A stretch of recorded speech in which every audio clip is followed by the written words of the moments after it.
Halo teman-teman, hari ini kita akan membahas satu perusahaan yang menjadi bagian daripada BUMN ya. BUMN itu banyak banget, jadi BUMN apakah itu? Yakni ada BUMN yang bergerak di bidang internet ya. Kita tahu sendiri pasti cukup terkenal yakni Telkomsel.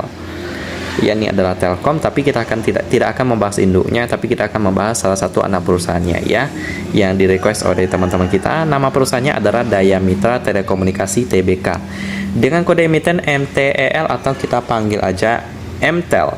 Si raksasa menara telekomunikasi yang satu ini, bagaimanakah prospeknya, pendapatannya bagaimana, dan juga sejarahnya bagaimana, langsung aja kita lihat ya. Ini perusahaan yang masih baru-baru sih, karena mereka dibangun pada tahun 2008 ya. Kita bisa lihat di website mereka tentang sejarah mereka.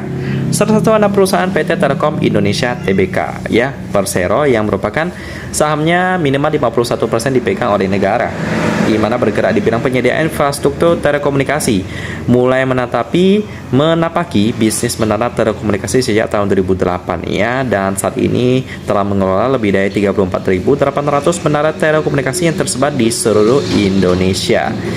Wow, banyak banget ya menara-menara apa aja yang mereka miliki. Kita bisa lihat di portfolio mereka ya. Di penyewaan menara ada macro cell yang lebih besar, lalu ada yang lebih kecil small cell, colocation, reseller, tower solution, dan juga bisnis lain terkait menara juga ada project solution, managed service, digital business, tower fiberization, edge infrastructure solution juga ada ya. Jadi bagaimanakah prospek daripada MTEL ini? Bisa dibilang cukup cerah ya, karena dibutuhkan orang-orang banyak, karena bergerak di bidang internet dan juga mereka cukup ahli di bidang mereka ya. Terbukti dari Telkom yang setiap tahun membukukan keuntungan ya, terlepas dari terjadi krisis atau tidak, mereka tetap mencatatkan laba. Nah, itu yang luar biasa karena prospek mereka dibutuhkan oleh orang banyak.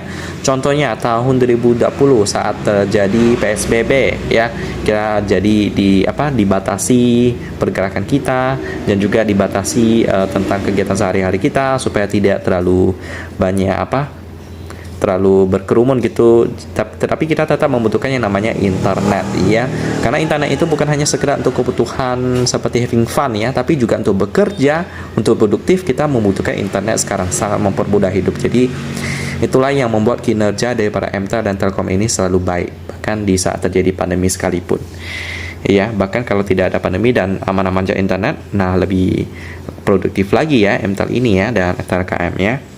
Jadi prospeknya sih oke. Selanjutnya kita lihat pemegang sahamnya. Porsi masyarakat 16,4090%, lalu Telkom Indonesia Tbk memegang 71,8690%. Ini aman. Selanjutnya kita lihat pemegang sahamnya. Ya, tentang Telkom sih aman-aman aja ya, nggak ada berita negatif. Jadi langsung aja kita masuk ke laporan keuangannya bagaimana. Dan kebetulan sudah update sampai kuartal ketiga ya. Nah, ini yang saya suka. Cepat ya. Kita lihat dulu. Dan ini dia, kita download ini PDF, lalu kita bandingkan dengan yang RT Bisnis punya. Untuk mata uang pelaporannya dalam bentuk rupiah, pembulatan ribuan, jadi kita kalikan 1000 nanti. Laba rugi untuk entitas induk seberapa besar, kita coba lihat. Jauh juga ya. Nah, ini dia laba rugi untuk entitas induk sebesar 1,2 triliun.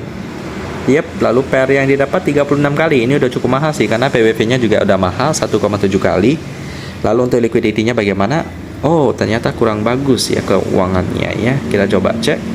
Aset lancar di mana dia?